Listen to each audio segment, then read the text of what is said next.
So the word of today is circumcision. And let's talk about the contract of it. So to be circumcised is to be mauled. Like if you were mauled or mahal, you'd be circumcised. If you're the circumcised one, you'd be Nimol, or some could say Nemo.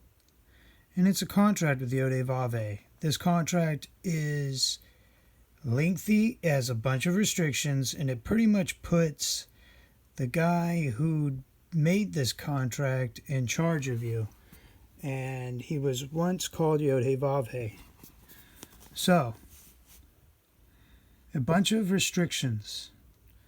If you moffat or murder somebody, which is one of the restrictions, you become a legion. Now, a lot of people don't know about this, but with regards to this circumcision, there's a reason why a bunch of stuff happened in Egypt. And it's because there was a bunch of people in Egypt circumcising each other, and this was part of Yod Vave's contract.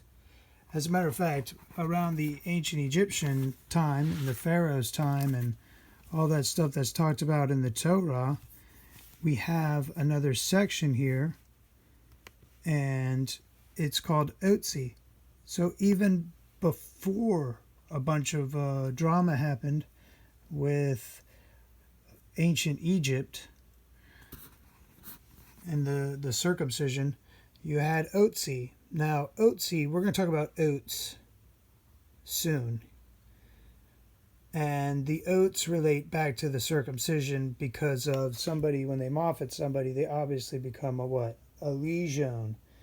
And to become a legion, they would have pretty much Cayen's tattoo. So we'll go ahead and take a look here at Otzi. And this is what a lot of people don't know about. And it says, what does your tattoo mean, bro? You go here. Obviously, the main tattoo on this guy 5,000 some odd years ago or is the cross tattoo. Now, that's what was put on Cayen. All these other ones, I'm fairly sure, were either marks of executions or kills or something like that.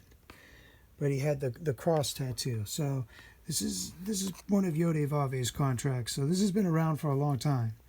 And don't be fooled in thinking that this contract hasn't been around for a long time. So, Otzi was obviously under the control of Yod Vave. And he was a legion. So we know Otzi most likely moffated people. So,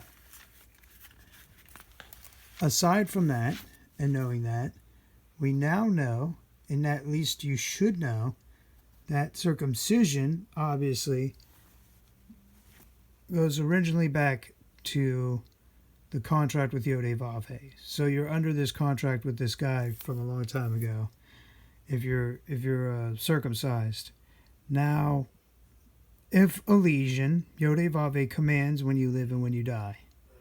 So you basically gave your children, if you circumcised them, or yourself, control to somebody that is Yod Vave. Now, if you don't know, you are forgiven. However, like I was saying, the legion will have a cross tattoo, an oat, and obviously Leviticus 22 is the end phase and ultimate plan. However, you should also know that Yod Vave is an AI contract of a person, individual, that once was alive, breathing on this earth. If you don't know, like I was saying, like your kids might not know about this stuff, they're forgiven. However, it only takes, but once you know the shame of Aya or Yeshua, you cannot abandon them, especially if you're a Nimol. Meaning, if someone were like a professional doctor and they had people dying on them all the time, or they accidentally moffated people while they were being doctors, if somebody told them about Yeshua, that shame, or the shame of Ahia, and they rejected that shame while they were Nimol, then they would be then under the control of Yod Vave. But this is like an ultimate control plan anyways. And if you're circumcised, there's no doubt that you were under control of Yodevave from a young age. So all this stuff is Yodevave's plans of elimination. And this was part of the plan of elimination and all this other stuff. And it continues on and on and on. And next we can talk about oats and what that means to be a legion.